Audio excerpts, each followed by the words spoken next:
Assalamualaikum warahmatullahi wabarakatuh. Selamat malam, Sobat Horor Klasik dimanapun Anda berada. Semoga pada malam hari ini, Sobat Horor Klasik dalam keadaan sehat walafiat dan selalu dalam lindungan Tuhan Yang Maha Esa. Pada malam hari ini, saya akan menceritakan sebuah kisah yang bisa dikatakan unsur horornya sebetulnya tidak terlalu banyak ya. Hanya saja ini merupakan cerita yang ada kaitannya dengan urban legend atau mitos yang beredar di kalangan masyarakat Jawa. Cerita ini disampaikan kepada saya oleh seseorang yang biasa saya panggil dengan sebutan Pak D. Harno. Namun, seperti biasa, sebelum saya masuk ke dalam cerita, pertama-tama izinkan saya mengucapkan terima kasih kepada Sobat Horor Klasik yang telah berkunjung dan telah mendengarkan cerita-cerita yang ada di channel Horor Klasik. Tidak lupa, terima kasih sebesar-besarnya dan apresiasi setinggi-tingginya kepada subscriber yang telah bersedia untuk mengikuti dan mendapatkan cerita-cerita terbaru dari channel Horor Klasik. Pada tahun 94, Pak D. Harno ketika itu beserta istrinya masih tinggal di sebuah rumah yang berada di Kabupaten Bekasi. Beliau berdua ini sudah cukup lama tinggal di sana. Dan pada tahun-tahun itu putra putri mereka berdua ini posisinya memang sudah ada yang bekerja dan ada yang kuliah di luar kota, sehingga memang hanya tinggal mereka berdua yang tinggal di rumah tersebut. Nah, tidak lama di tahun 94 itu mereka ini kedatangan seorang tetangga baru, seorang wanita yang masih cukup muda ya. Menurut Pak Diarno itu usianya pada saat itu mungkin masih sekitar 35 tahunan. Dan kebetulan tetangga baru ini ya, yang diceritakan oleh Pak Diarno dengan nama Mbak Lilis ya, ini nama samaran, itu ternyata adalah seorang janda. Dan karena Mbak Lilis ini kebetulan juga berasal dari Jawa dan mungkin Mbak Lilis ini jadi cocok ya dengan keluarga Pak Darno yang kebetulan juga sama-sama berasal dari Jawa, sehingga akhirnya Mbak Lilis ini cukup akrab dengan Pak Darno dan Bude. Otomatis ya sehari-hari mereka ini sering ngobrol dengan menggunakan bahasa Jawa. Nah, karena semakin lama sudah semakin akrab, Mbak Lilis ini lama-lama tidak sungkan menceritakan hal-hal yang mungkin sifatnya bisa dikatakan pribadi kepada Bude ya. Dan ternyata akhirnya Pak Darno dan Bude ini jadi tahu di usia yang bisa dikatakan masih cukup muda, kurang lebih 35 tahun, Mbak Lilis ini ternyata merupakan janda yang sudah menjanda sebanyak 5 kali. Dan dari kelima-limanya itu Mbak Lilis tidak memiliki keturunan satupun dari suami-suami yang dari orang-orang yang pernah menjadi suaminya. Nah, karena Bude ini ya bisa dikatakan cukup prihatin dan penasaran juga ya. Akhirnya Bude ini mencoba mengorek-ngorek kehidupan Mbak Lilis di masa lalu. Dan akhirnya Mbak Lilis ini menceritakan bahwa dari semua pernikahannya sebanyak 5 kali itu, semua suaminya ini meninggal dunia. Jadi memang Mbak Lilis ini jandanya janda mati semuanya ya, bukan janda cerai. Dan memang di samping tidak ada satupun mantan suami yang memberikan keturunan kepadanya, kematian suami-suami Mbak Lilis yang terdahulu ini bisa dikatakan kematian yang mendadak, karena seringkali di pagi hari ketika Mbak Lilis ini terbangun kurang lebih jam 4 ya untuk bersiap-siap masak atau semacamnya, di jam-jam itulah Mbak Lilis mendapati suaminya sudah tidak bernyawa. Dan yang juga membuat Mbak Lilis pada saat itu sedikit heran adalah mayoritas pernikahannya itu hanya berjalan beberapa bulan. Yang paling lama itu dengan suami yang nomor 3 itu, kata Mbak Lilis, mencapai umur 1 tahun lebih sedikit ya. Nah, di situ Bude ini kemudian bercerita kepada Pak D tentang kehidupan pribadi Mbak Lilis yang terdahulu. Namun rupa-rupanya Pak D ini awalnya tidak begitu menggubris ya, hingga akhirnya kurang lebih setelah hampir 3 atau 4 bulan Mbak Lilis ini menjadi tetangga baru di perumahan tersebut, Mbak Lilis ini memberitahu Bude bahwa tidak lama lagi dia akan melangsungkan pernikahan karena dia sudah dilamar oleh seorang laki-laki. Nah, di situ tentunya Bude ikut gembira ya, dan akhirnya benar saja tidak lama Mbak Lilis ini melangsungkan pernikahan, dan kemudian Mbak Lilis beserta suami barunya tinggal di rumah yang sebelumnya memang sudah dibeli dan ditempati oleh Mbak Lilis. Namun ternyata seperti yang sudah-sudah ya, usia pernikahan Mbak Lilis dengan suami barunya ini hanya berjalan kurang dari 4 bulan. Hingga suatu pagi, tepat setelah subuh ya, bahkan jam 5:30 saja belum ada, menurut cerita Pak Diarno ini, Mbak Lilis ini mendatangi rumah Pak D dan memberitahukan bahwa suaminya ini meninggal. Nah, tentunya sebagai tetangga ya, Pak D dan Bude ini bergegas ke rumah Mbak Lilis sambil memberitahu tetangga yang lain. Pada saat itu Pak D sempat melihat ya jenazah dari suami Mbak Lilis yang memang masih dibiarkan apa adanya ya di tempat tidur, dan Pak D ini melihat ekspresi dari jenazah suami Mbak Lilis yang ke-6 ini, ternyata matanya ini terbelalak. Ya, Pak D tentunya hanya bisa beristighfar sambil mencoba untuk menutup mata dari jenazah suami Mbak Lilis.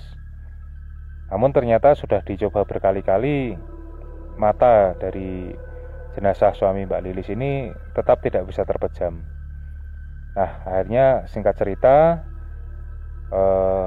selesai sudah acara pemakaman ya dari suami Mbak Lilis, dan resmilah Mbak Lilis ini menjanda untuk yang ke-6 kalinya. Berganti tahun ya, masuk ke tahun 95 ya, kurang lebih di tahun 95, bulan-bulan entah apa, bulan Agustus mungkin ya ketika itu, karena memang Pak Diarno ini ingatnya kurang lebih setelah banyak lomba-lomba, Mbak Lilis ini lagi-lagi melangsungkan pernikahan yang ke-7. Memang kalau menurut cerita dari Pak Diarno ya, Mbak Lilis ini memang bisa dikatakan orangnya ini cukup cantik ya, cukup cantik, menarik, dan sangat ramah, atau kalau istilah orang Jawa itu grapiak.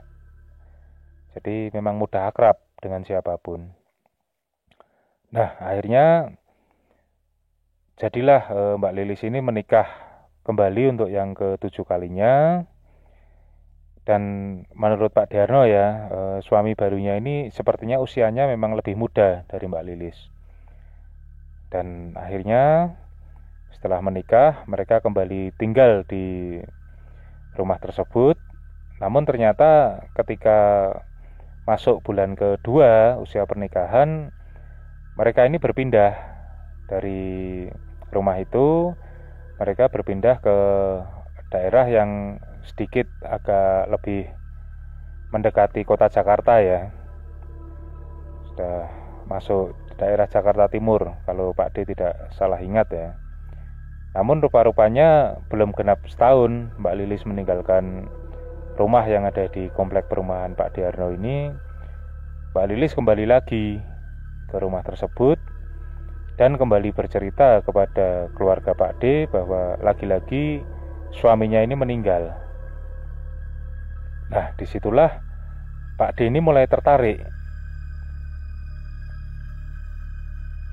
Bagaimana mungkin wanita yang bisa dikatakan pada waktu itu ya belum genap berumur 40 tahun ya, bisa menjanda sampai 7 kali, dan ke-77 mantan suaminya ini selalu dalam kondisi dunia. Dan lagi-lagi waktu kematiannya itu sama. Mungkin waktu kematiannya entah tengah malam, entah dini hari. Yang jelas Mbak Lilis ini mengetahui bahwa suaminya meninggal ini rata-rata ya ketika dia bangun pagi kurang lebih jam 4-an itu, karena rata-rata memang Mbak Lilis setiap hari ini bangun jam 4 pagi. Nah, akhirnya Pak D ini mencoba apa ya istilahnya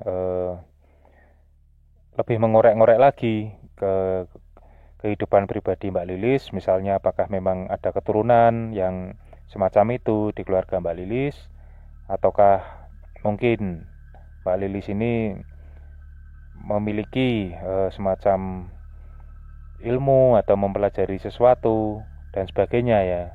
Dan memang Pak Darno ini sudah tidak sungkan untuk menanyakan hal tersebut kepada Mbak Lilis, karena memang kedekatan Mbak Lilis juga dengan keluarga Pak D dan Bude ya, yang memang Mbak Lilis ini sudah menganggap Pak D dan Bude ini sebagai orang tuanya yang ada di Bekasi, istilahnya seperti itu.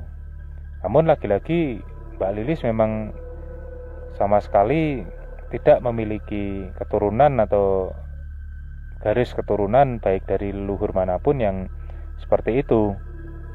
Termasuk juga Mbak Lilis ini istilahnya tidak pernah memiliki ilmu atau berusaha ngilmu ya. Kalau istilah Jawa itu mencari ilmu yang macam-macam. Nah, di situ akhirnya Pak D ini mencoba untuk bercerita kepada beberapa teman dekatnya, dan ada salah satu teman dari Pak D yang akhirnya mengatakan kepada Pak Darno bahwa kemungkinan Mbak Lilis ini merupakan wanita bahulawean, karena memang menurut cerita dari teman Pak Darno, perempuan yang memiliki bahulawean ini hampir pasti suami-suaminya akan meninggal di tengah malam secara mendadak. Nah, pada waktu itu memang Pak Deni berusaha mencari tahu kepada temannya apa itu sebetulnya bahulawean, seperti apa wanita yang memiliki bahulawean, apakah itu kutukan dan semacamnya. Namun rupanya teman dari Pak Darno sendiri tidak bisa menjelaskan secara detail ya, karena dia sendiri menurut cerita Pak Darno hanya mendengar dari cerita-cerita orang lama. Yang teman Pak Darno tahu, wanita dengan bahulawean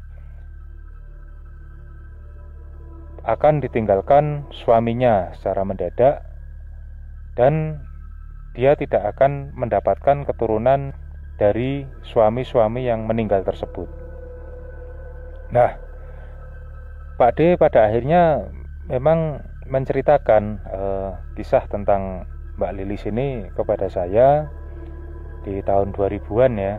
Pak Darno ini sempat menceritakan tentang Mbak Lilis, termasuk tentang kehidupan yang ditinggalkan suaminya secara mendadak sampai dengan 7 kali. Nah, pada akhirnya hal itu juga yang membuat saya cukup penasaran. Apalagi di tahun 2000 itu mendengar istilah baulawean itu baru pertama kali ya saya mendengar istilah itu. Akhirnya saya mencoba untuk menanyakan hal tersebut kepada salah seorang kenalan saya yang kebetulan memang beliau ini sudah sepuh dan mempelajari mitologi Jawa. Dan akhirnya dari beliaulah saya mendapatkan penjelasan tentang bahulawean yang saya anggap cukup lengkap. Menurut sebut saja nama beliau ini Pak Bayu ya, ini nama samaran ya. Pak Bayu ini memang bisa dikatakan seseorang yang cukup mumpuni menurut saya ya dalam urusan mitologi Jawa, dan beliau ini bersedia menjelaskan kepada saya secara detail apa itu bahulawean. Menurut Pak Bayu, bahulawean itu merupakan sebuah pertanda ya. Jadi kenapa kok bahu? Ya karena memang wanita yang menyandang bahulawean ya. Dan menurut Pak Bayu, bahulawean itu hanya disandang oleh seorang wanita. Tidak ada laki-laki bahulawean ya. Itu memiliki ciri di bahunya. Ciri ini umumnya memang berupa semacam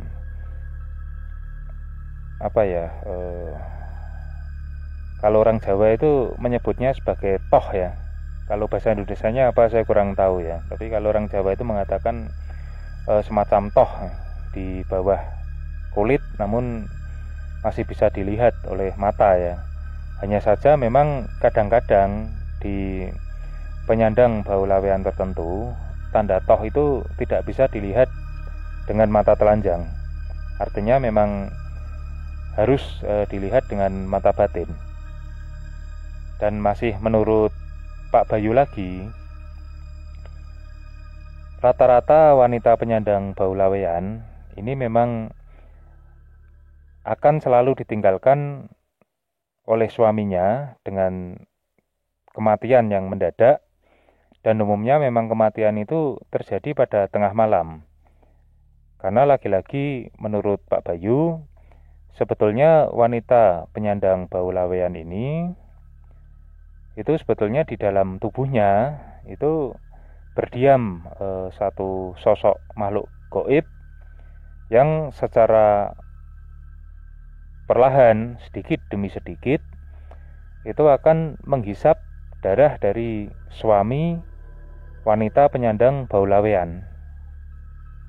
Jadi menurut Pak Bayu ya, itu memang setiap kali pasangan tersebut tidur pada tengah malam, makhluk yang berdiam di wanita penyandang bahulawean ini akan keluar dari tubuh si istri dan kemudian menghisap darah suami sedikit demi sedikit. Nah, kekuatan dari si suami ini bisa diukur atau bisa dilihat berdasarkan usia pernikahannya. Artinya bila sejak menikah suami itu dalam usia pernikahan yang tidak begitu lama sudah meninggal, maka itu menandakan bahwa kekuatan dari si laki-laki ini tidak terlalu besar.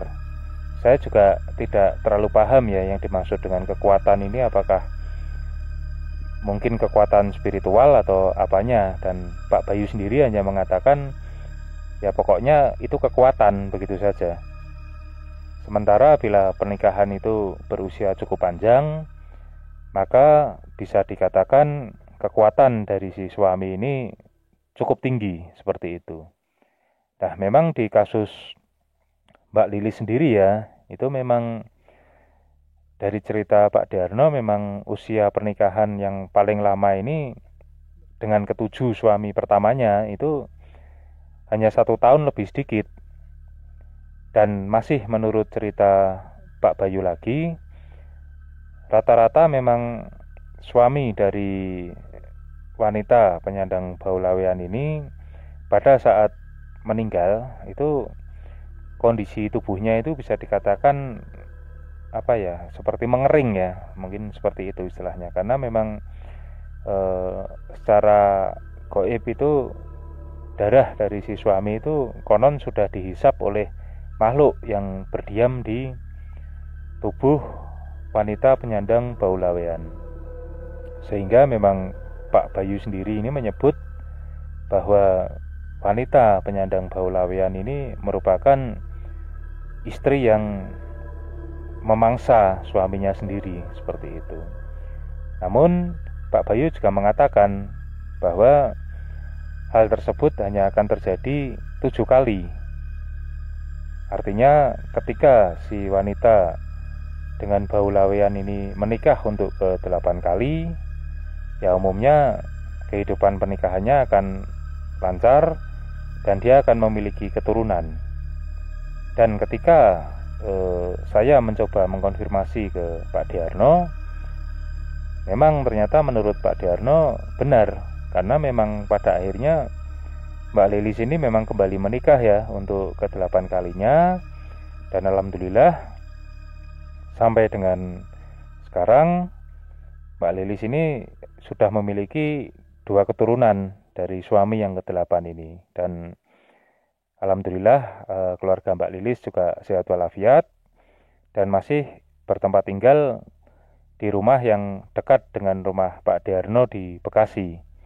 Meskipun akhirnya pada tahun 2018-an ya, ini setelah Pak Diarno akhirnya meninggal, Budi ini pulang kembali ke Jawa, meninggalkan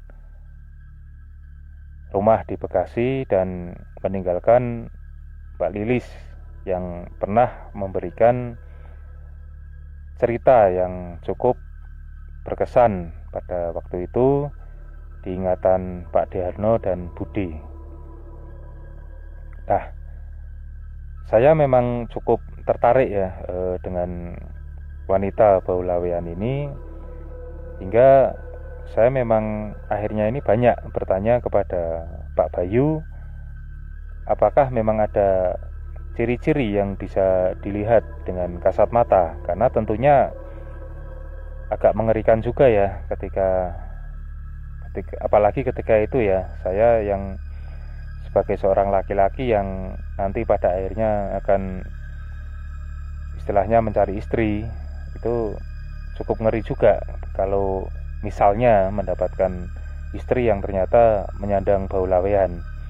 Dan pada waktu itu Pak Bayu hanya menjawab pertanyaan saya sambil tertawa dan mengatakan bahwa sangat sulit untuk melihat ciri-ciri yang bisa dilihat dengan mata telanjang pada diri wanita dengan bau lawean. Dan sebetulnya ada satu pertanda lagi yang menurut Pak Bayu ya, mohon maaf memang ada di tempat yang sangat pribadi dari wanita penyandang bau lawean tersebut. Namun lagi-lagi memang ciri yang berada di tempat pribadi itu ya memang hanya bisa dilihat oleh mereka-mereka yang memiliki kemampuan batin yang lebih di atas rata-rata orang biasa. Nah itu wallahu alam ya sobat horor klasik. Namun terus terang memang cerita ini cukup menarik bagi saya, dan setelah saya mendengar istilah bau lawean di tahun 2000-an itu, saya memang kemudian sempat mencari-cari informasi, sempat bertanya-tanya kepada banyak orang juga ya, hingga akhirnya saya mendapatkan jawaban yang cukup memuaskan dari Pak Bayu. Dan ternyata memang cukup banyak sebetulnya cerita-cerita semacam itu, hanya saja yang banyak beredar di masyarakat itu mayoritas memang seseorang ketika sudah menjanda 3 atau 4 kali ini memang biasanya si wanita sendiri juga sudah kapok ya untuk menikah lagi, dan bagi masyarakat di sekitarnya yang mengetahui tentang bau lawean ini memang biasanya juga tidak berani untuk menikahi wanita-wanita yang menyandang bau lawean ini. Ya tentunya karena resikonya sangat besar ya, Sobat Horor Klasik, nyawalah yang dijadikan taruhan.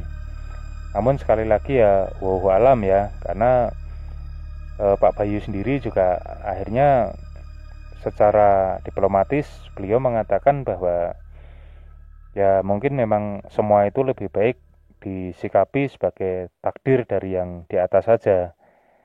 Ketika saya menceritakan tentang sosok Mbak Lilis ini kepada Pak Bayu pun juga beliau juga mengatakan bahwa ya bisa jadi Mbak Lilis ini memang penyandang bau lawean, karena memang dari ciri-ciri yang sudah saya ceritakan ini ya ternyata memang setelah beliau ini dalam tanda kutip ya menghabiskan 7 suami, di suami yang ke-8 ini ya ternyata kehidupan Mbak Lilis memang menjadi normal seperti kehidupan suami istri, keluarga pada umumnya. Namun sekali lagi wallahu alam, ini merupakan sebuah misteri dari Yang Maha Kuasa, dan kita sebagai manusia mungkin cukup untuk mempelajari dan mengambil pelajaran yang bisa kita petik dari kejadian semacam ini. Mungkin ini cerita yang bisa saya sampaikan pada malam hari ini. Mungkin bila ada sobat horor klasik yang mungkin lebih mengerti ya, atau mengetahui tentang wanita dengan bau lawean ini atau tentang bau lawean, mungkin bisa menambahkan di kolom komentar. Siapa tahu ada hal-hal yang mungkin belum saya sampaikan di sini, atau bisa memberikan sudut pandang lain tentang bau lawean. Terima kasih kepada sobat horor klasik yang telah bersedia mendengarkan cerita ini. Semoga kita semua selalu dalam lindungan Tuhan Yang Maha Esa. Wassalamualaikum warahmatullahi wabarakatuh.